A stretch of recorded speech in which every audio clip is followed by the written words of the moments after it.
Sit still for mommy, okay? Mommy's just going to cast the net for a little while. The boat rocked lightly as the net dropped into the water. A soft plop sounded, quiet to others, but to Huyen, it was the sound of hope. Today's catch would decide tonight's meal, decide whether she could return home early to her child. Huyen smiled at Bibi, the familiar smile that masked all the worries in her heart. Bibi clapped her hands on the water, giggling innocently, as if the world contained nothing but joy. After finishing on the river, Huyen tied the vegetables into neat bundles, just the right size for buyers.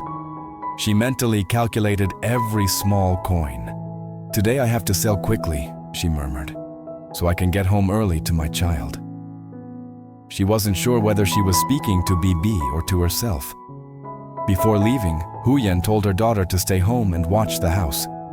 She tried to sound firm, but her eyes couldn't hide the heartache when she saw Bibi toddle after her and stumble at the doorstep.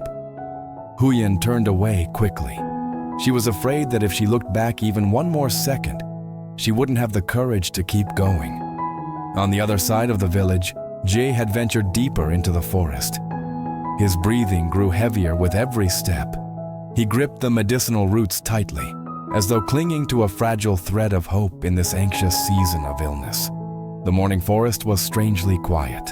Only the crunch of dry leaves underfoot and the soft whisper of wind through the tall canopy.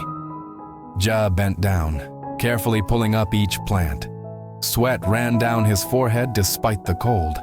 He wiped it away, planning to gather just a little more before heading back to rest. Suddenly, a thin wisp of smoke rose from deeper in the woods. Faint, barely visible, but enough to make Jay pause. Few people ever came to this part of the forest. Where was the smoke coming from? Frowning, he walked slowly toward it. The closer he got, the faster his heart beat. Before him lay a young woman collapsed on the wet, leaf-strewn ground. Her face was flushed red, lips cracked and dry, her breathing so shallow that, if one weren't paying attention, one might think she had already stopped. "Miss, can you hear me?" G called, his voice trembling slightly.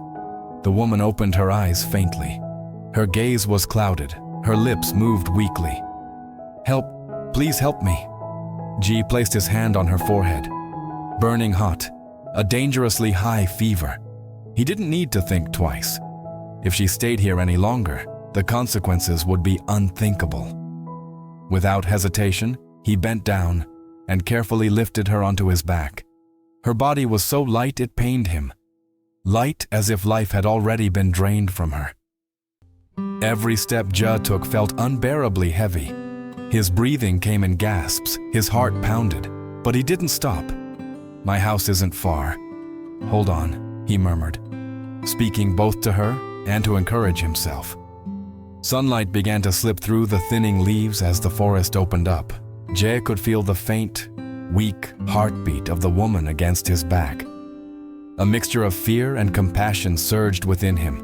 He didn't know who she was, where she came from. He only knew he could not abandon her. As he reached the village path, dust swirled beneath the hurried steps of Huyen. The bundle of vegetables weighed heavily on her arm, yet she still tried to walk quickly to make the early market. Suddenly, a familiar voice called from behind. "Huyen, wait for me a moment." Huyen turned. There was Jay, drenched in sweat, carrying a strange young woman on his back. Her eyes widened in surprise.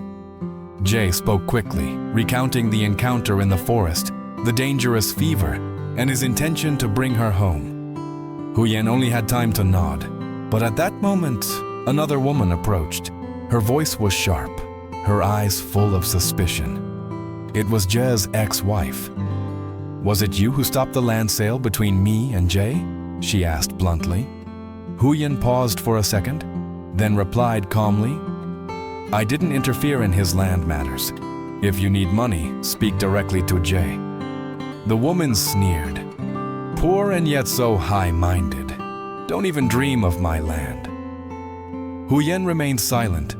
Her eyes were sad, but unwavering. The law will give you back what belongs to you. I've never thought of that plot of land." Her gentle words were enough to make the other woman storm off in anger, not forgetting to hurl one last threat. Huyen stood still, fingers tightening around the bundle of vegetables. Jay looked at his wife, his heart full of guilt. Huyen turned to him, her voice quiet but firm. "Take her home, An. Em has to go to the market." With that, she walked on, her thin figure gradually disappearing along the dusty village road.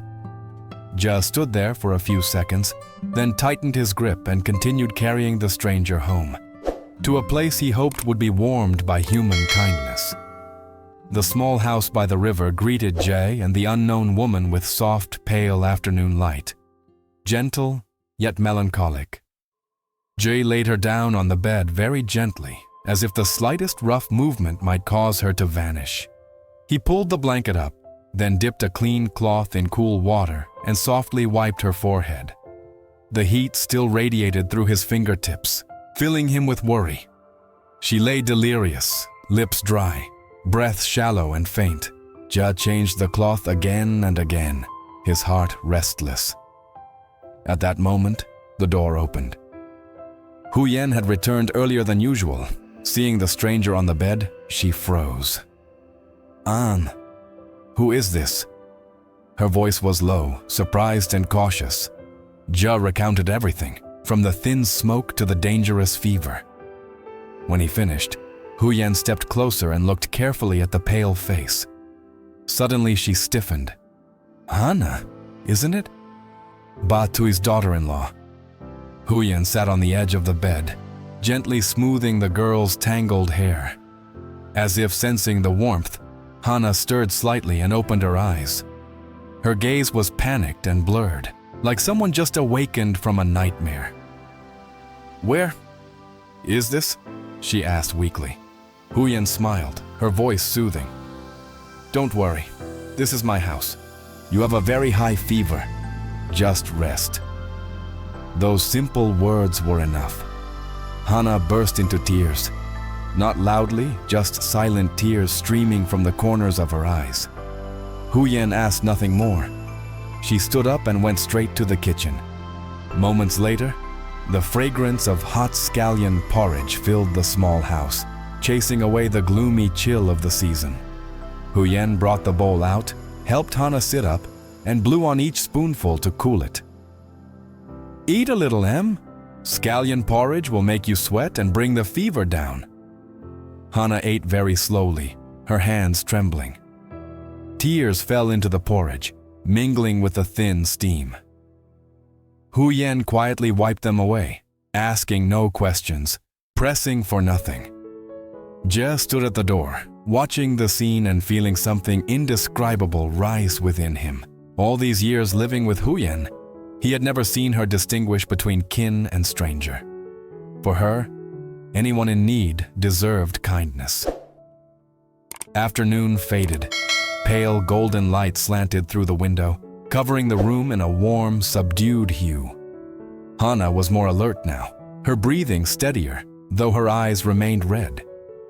Huyen sat beside her, pouring a cup of warm water. "Now can you tell Chi what happened? How did you end up lost in the forest like that?" Hana was silent for a long time. Then, as if unable to hold back any longer, she sobbed uncontrollably. Her words came in broken fragments between sobs. Her mother-in-law suspected her of cheating simply because she had helped a man injured in the street. Without listening to explanations, the woman drove her out. Her husband was away learning a trade, and for half a year they had lost contact because her mother-in-law kept the phone. In despair, Hana decided to go to the city to find him, choosing a shortcut through the forest to save money. But someone gave her wrong directions. She got lost, exhausted, and collapsed. The more Huyen heard, the more her heart ached. She took Hana's thin, cold hand. "She believes you. When you're well again, you must meet your husband and explain everything clearly." Hana shook her head, tears still falling. "I'm afraid he won't believe me anymore either." Huyen pulled Hana into her arms, patting her gently like a sister. If he truly loves you, he will understand. Now don't think too much. Rest.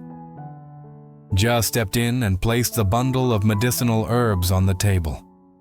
He looked at the two women before him, filled with respect for his wife. Without many words, Huyen had given Hana the sense of safety she had lacked for so many days.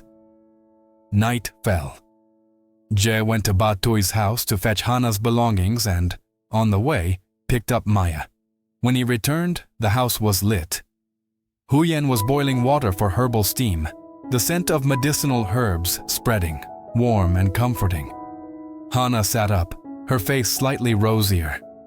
Huyen helped her with the steam, instructing gently, "Bear the heat a little. It will make you sweat and feel better." Sweat rolled down Hana's forehead, carrying away the accumulated resentment and grievances. Huyen sat beside her, telling ordinary stories of children, of the market, as if to bring Hana back to the rhythm of normal life. "You're still young. There's so much ahead of you." Hana nodded, her voice small but sincere. "Thank you, Chi. Thank you, Aunt Jie. If I hadn't met you two, I probably..."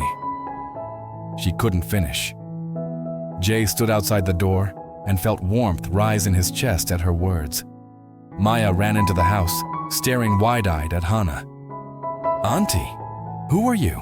the little girl asked innocently. Huyen laughed. "She's Mommy's friend. She's been sick. Tomorrow when she's better, she'll go find her husband." Hana looked at Maya and gave a weak smile, the first genuine one in many days. That evening's meal was simple but warm. Fresh river fish, hot rice, the whole family gathered together. Hana ate slowly, savoring each bite, as if trying to memorize the feeling of family she thought she had lost. Late at night, the oil lamp flickered in the wooden house. Huyen brought the last bowl of porridge to Hana. "Eat a bit more so you'll have strength tomorrow." Hana ate, tears falling again. This time, tears of gratitude. Jie sat on the porch, gazing at the quietly flowing river. All his weariness seemed to drift away with the current. Huyen sat beside Hana, holding her hand. "Tomorrow Anje will take you to the bus station. Don't go through the forest again, it's too dangerous. When you meet your husband, stay calm and tell him everything. Chai believes it will be all right." Hana nodded, choked with emotion. "You two are like family to me." Huyen smiled gently. "That's what family is for, helping one another." Jie stepped inside and handed Hana a bottle of warm water. "Drink this. Keep warm." That night, Hana slept deeply. No more startling awake, no more fear. Outside, the river continued to flow, carrying away yesterday's sorrows. Tomorrow morning, Hana would set off, carrying with her the strength given by strangers who had opened their arms to help, and a renewed belief that, in a world full of illness and misunderstanding, human kindness still endures. The story follows Dae and Huyen, a poor couple living by the river during a troubling influenza season. While Huyen struggles to earn a living and care for her disabled child, Dae ventures into the forest to gather medicinal herbs and unexpectedly rescues Hana, a young woman lost and suffering from a dangerous fever. Brought into their modest home, Hana slowly recovers thanks to Huyen's gentle care. Through emotional conversations, Hana reveals her painful past, being falsely accused by her mother-in-law, forced out of her home, and cut off from her husband. Touched by compassion and understanding, Dae and Huyen offer her warmth, safety, and hope. Their kindness gives Hana the strength to move forward, face the truth, and search for her husband, proving that humanity and empathy can still shine during the darkest times.